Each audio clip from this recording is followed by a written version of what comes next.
Bonjour à toutes et à tous, on est le 1er avril, promis, il n'y a aucun poisson d'avril dans cette revue de presse. On commence avec la Ligue des Champions féminine qui fait la une de l'équipe ce matin. On est en finale, titre le quotidien, avec le PSG et l'Olympique Lyonnais. Comme nous l'explique le Progrès ce matin, les joueuses de Sonia Bonpastor ont su renverser une solide Juve avec beaucoup d'autorité hier soir 3-1. Elles filent vers le dernier carré européen où elles retrouveront le PSG.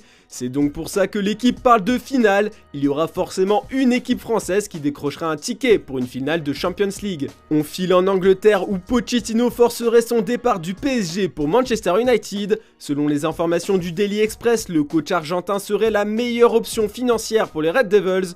Le tabloïd le qualifiait d'entraîneur bon marché. Le PSG devrait licencier Pochettino cet été après son élimination de la Ligue des Champions, ce qui signifie que le club d'Old Trafford n'aurait pas à payer d'indemnité. Plusieurs sources du Canard affirment maintenant que des personnes haut placées ont pris contact avec Pochettino. Le Daily Mirror va même plus loin ce matin en assurant que l'ancien entraîneur de Tottenham aurait passé un entretien avec les dirigeants d'United en début de semaine, comme on vous l'avait annoncé plus tôt dans la semaine. Pochettino est le choix préféré de Sir Alex Ferguson, qui est ami avec l'Argentin selon le papier. Mais ce vendredi, le Daily Mirror a mis en première page Gareth Southgate, le sélectionneur de l'Angleterre. C'est le moment de rêver, titre le journal. Et oui, cet après-midi à 18 h se tiendra le tirage au sort de la phase de poule du Mondial 2022 à Doha. La presse mondiale est sur le coup, jour de vérité écrit le quotidien portugais Abola. Loterie mondiale présente le journal espagnol Mundo Deportivo. Toutes les équipes qualifiées espèrent avoir un tirage favorable pour débuter au mieux la compétition et déjà se préparer à les affronter. En France, le Parisien s'est demandé quel serait le pire et le meilleur tirage pour les Bleus. Alors selon nous, le pire tirage pour les champions du monde serait d'être avec l'Allemagne, Sénégal, Canada et le meilleur tirage serait États-Unis, Iran, Arabie Saoudite. L'Italie n'est pas qualifiée en Coupe du Monde, on ne va pas remuer le couteau dans la plaie. La presse du pays parle très peu de ce tirage. Par conséquent, ce matin, c'est Antonio Conte, le coach de Tottenham, qui fait la une des journaux. Le tacticien italien a remporté le Banc d'Or. Ce prix l'accrédite comme le meilleur entraîneur de Serie A la saison dernière, l'année où il a remporté le Scudetto. Notre football veut qu'il revienne, écrit le journal au papier rose. Antonio, le lien en or, titre le Corriere dello Sport. Les deux quotidiens italiens estiment qu'il ferait du bien à la Juve actuelle et à l'Inter, deux équipes à la peine cette saison. Tutto Sport de son côté parle de Conte qui pousserait Dybala vers l'Inter Milan. Le numéro 10 de la Juve pourrait remplacer Lautaro Martinez à Milan. Le buteur argentin est courtisé par Conte à Tottenham. On continue de parler du mercato en Espagne. Ça y est, Vinicius Junior est à quelques jours de devenir un citoyen espagnol. Passeport prêt, titre Marca, en mettant en avant Lori Verde tout souriant.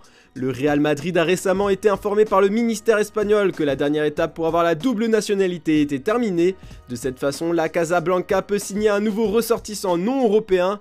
AS parle ce matin d'une éventuelle arrivée d'un autre Brésilien s'appelant Vinicius Tobias. Le Real profiterait de la fenêtre spéciale permettant de recruter des joueurs du championnat ukrainien pour signer cette pépite du Shakhtar Donetsk. Enfin, AS parle aussi du cas Haaland. Pour les journalistes du quotidien, le Norvégien a pris une décision importante qui le pousse à aller vers le Real et non au Barça ou à Manchester City. Le buteur tant convoité a confirmé sur ses réseaux sociaux son partenariat avec Adidas, équipementier du Real Madrid. Dans ce contexte, le souhait d'Adidas serait désormais que le Real signe Haaland l'été prochain. Mais attention, comme toujours, la presse catalane a son mot à dire dans l'affaire.